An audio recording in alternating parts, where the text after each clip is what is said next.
We're getting to the good stuff. We had a lot of fun in our Dublin trip, and I want to give you guys a little update on how my micro packing challenge / experience went.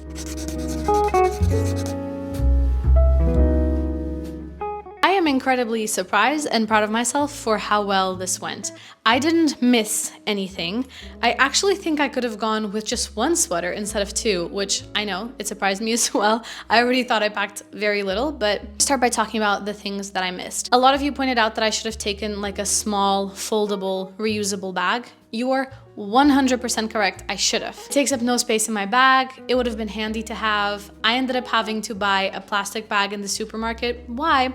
Because I wanted to bring treats for my family, so we bought a bunch of like little cookies and chocolate, and I ended up just having to buy like a supermarket plastic bag to bring those in, and I carried that into the airport. It would have just been nicer, cheaper, and nicer to the environment to have my own foldable bag.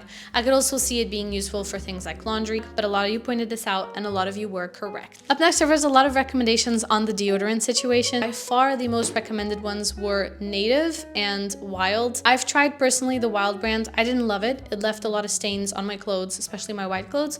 So I'm gonna look into Native, but also a lot of you just suggested getting a smaller travel size version of mine, and I was told that the Nivea one exists in a smaller version, so I'm probably gonna start there. Many of you also commented that I should try toothpaste tablets instead of this mini toothpaste that I have. I am not a fan of toothpaste tablets. I've tried them. I don't like the texture. It's very weird to me. You have to like put them in your mouth and chew them and then add water.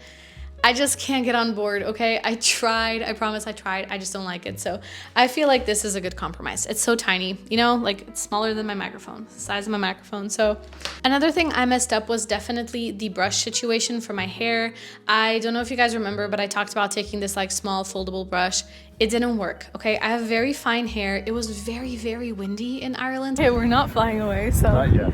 And I ended up having to spend like a solid 10 minutes, which doesn't sound like a lot, but it really is, guys. 10 minutes is a long time to be detangling your hair. I ended up having to spend a solid 10 minutes detangling my hair with that thing. It was painful. It broke off a lot of my hair. I don't recommend. So as of right now, my Tangle Teezer is going to be the way to go. If you guys have any alternatives to this Tangle Teezer, please let me know. Some of you commented like wide tooth combs.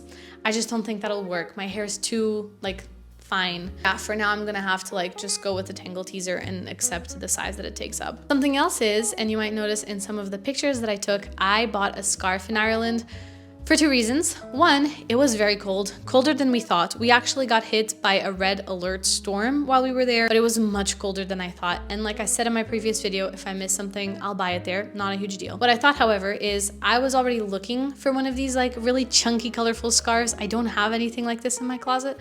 So I was thinking, how nice would it be for me to like add this to my capsule wardrobe and have it forever remind me of Ireland. I ended up having this be my souvenir. I love those kinds of souvenirs. They're not junk. They don't just sit in a corner where you never touch them again. It's useful and it'll remind me of this trip every time I use it. So I really like it. It's like a win-win.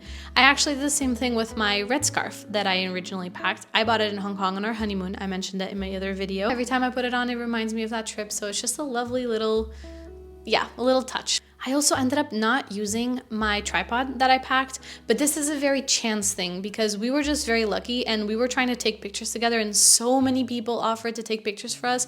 Everyone in Ireland was so lovely, but this is a very hit or miss. I don't think I regret taking my tripod. We just got very lucky that very nice human beings took pictures of us and they took excellent pictures of us. So very grateful for that, but I would still bring my tripod next time. I didn't miss anything clothing wise. I think I used every single piece that I took except maybe my like spare pair of socks and spare pair of underwear, which obviously I packed. But I do this again on a bag this small. Like many of you pointed out, there's no real need for it. So I don't think so unless I'm like going on like a 1-day overnight trip, then I probably will pack this again. But I'm just gonna stick to a backpack. Honestly, I much rather travel with the backpack and have it half full and be able to like pack anything like the scarf that I brought with me on the way back than take something that's already so much at capacity. I think that ideally having like 20% of the bag empty is perfect for this. I didn't necessarily have a problem taking my liquids out at security, so it's not so much that issue. It's more so just the stress of it. It wasn't stressful, it was very freeing. I also mentioned that we were able to go directly to our first activity from the airport, which is a first, because even with backpacks, we usually stop at the hotel first, drop them off, and then go. A lot of places also don't allow you to go in with a backpack. And with this one, I could just walk right into our first activity. So that was lovely. I'm definitely going to apply a lot of the things that I learned with this experience to my next packing situation, but I don't think I'm going to be bringing this guy on all my future carry-on trips because it's just too little space. Thank you so much for watching this video until the very end. If you just watched this and have absolutely no clue what I'm talking about, I tried micro packing as a little challenge. I'll leave the video up in a card right here, and if you're curious about it, I just packed everything into this bag and you can go see why and how in my other video. If you haven't subscribed yet, please do. I respond to all of my comments, so I would love to chat with you in my comment section. And with that, thank you so much for being here, and I will see you in my next video. Bye!